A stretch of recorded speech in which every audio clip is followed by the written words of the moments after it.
as Eda said, I'm Jeea, and I'll be rounding up our event and talking about sort of human rights. So when Eda and I were discussing this, we thought that a great way to kind of wrap up the event would be by discussing the kind of slightly different interpretation of the word environment, which, as she's also said, in events like this is not often kind of mentioned or touched upon. And obviously that is human rights within our environment. And I think hopefully in this way I'll also be able to talk about my faith, but also other faiths and their interpretations on preserving human rights. So as I'm sure you'll agree, a sustainable environment cannot exist without the establishment of human rights and the respect of all individuals too. I guess sustainability is not just about sort of planting trees, but it's also about preserving basic human rights for everyone. So I hope to bring this sort of topic to the fore by talking about some of the work I do with another organisation I work for. So next slide, please. Awesome. So I help lead a youth activist organisation called Burst the Bubble UK. So we're a group of young people aged 15 to 18. And as our slogan says, we are collaborating, communicating and campaigning against injustice. So we have around 40 youth across 17 different schools in the UK. And with our kind of just recent intake, this is only increasing. We've even got some ambassadors and young people all across the UK, including Northern Ireland. So currently the kind of main bit of human rights work we do is campaigning against the treatment of the Uyghurs by the Chinese government, the crisis that's happening in Xinjiang, as I'm sure you guys have heard of. We've also done some other work on kind of anti-Semitism, Islamophobia, sexual harassment in schools, and we've done this predominantly through podcasts and infographics. But since today I want to focus on human rights, I thought I'd focus on one of our main and most recent campaigns, which is the #FreeECPA campaign. So next slide, please. So we kind of, our main campaign thus far on Uyghur rights has been called Free ECPA. So it's a campaign based around the Uyghur Ekpa Asad, who was an entrepreneur, and after coming back to Xinjiang after an entrepreneurial event in the US, he was actually sent to a concentration camp. His families and his loved ones have not been able to contact him since then.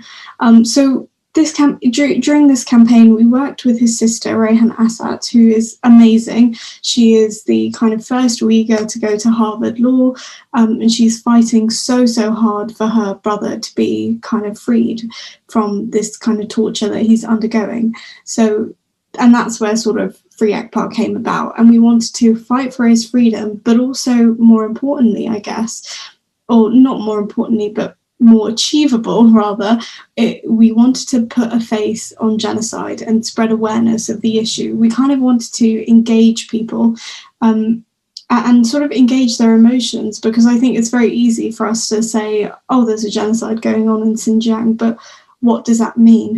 Who are these innocent people who are being tortured just because of the culture that they follow and their religion that they follow? So our new campaign, so that was a brilliant campaign, and as you can see, what it revolved around was we had people take pictures of themselves holding up a picture of ECPA. So as you can see, 2 examples there that we had posted on our Instagram, and we got around sort of 360 people from about 20 different countries. It was amazing to see so many people come together and fight for ECPA, who's undergoing this torture. We now kind of, from there, we wanted to do another campaign based around a girl living in the UK who's actually a member of Burst Bubble UK.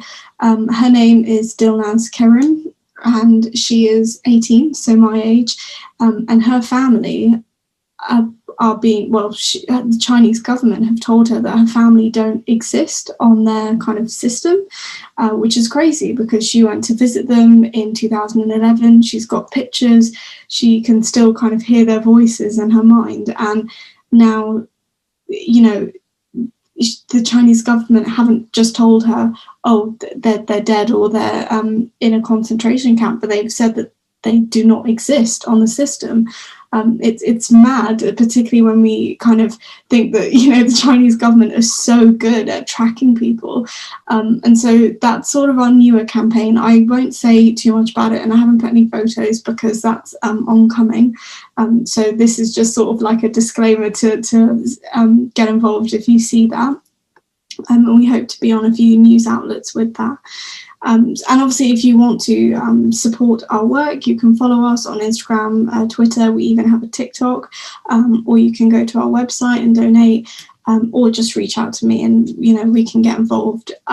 But that aside, sort of bringing it more into religion, I think that for a lot of us at Burst the Bubble, our faith has really driven us. So kind of we actually started out as an interfaith organisation at NCS, which is the National Citizen Service, as we realised that actually there is more that unites us than divides us, and we should treat each other equally as all individuals are.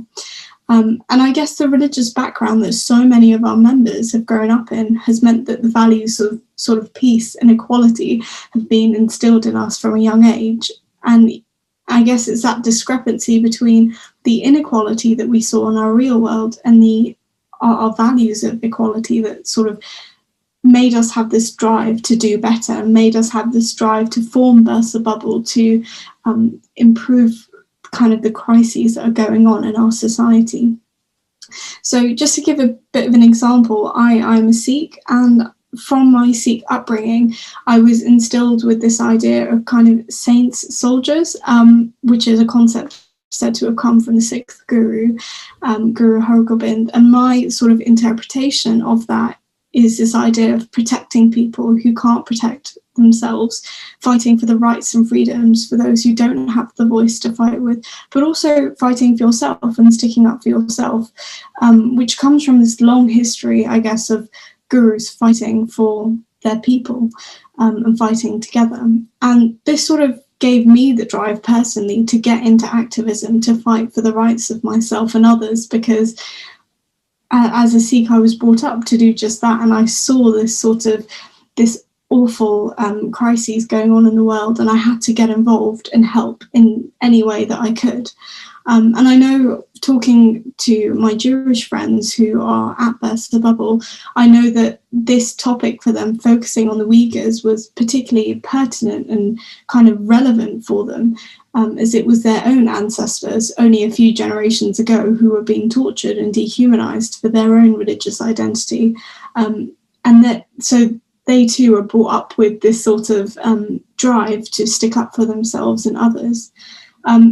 So to kind of wrap that up, I think that each of our religions, our faiths, our philosophies allow us a motivation and determination for peace and equality. And we've seen that with the lovely kind of talks that we've had, that of each and every sort of religion that talks about protecting our environment and all the different projects that we've done. And I think they teach us, our religions teach us to protect one another and our rights and all the animals and the flora and the fauna. So I'm sure you'll all agree with me when I say that, it's lovely to see so many different faiths sort of coming together, so many different organizations coming together and using kind of the religious drive we've been given to achieve better and achieve a more sustainable and peaceful world. So I'd like to thank you very much for today.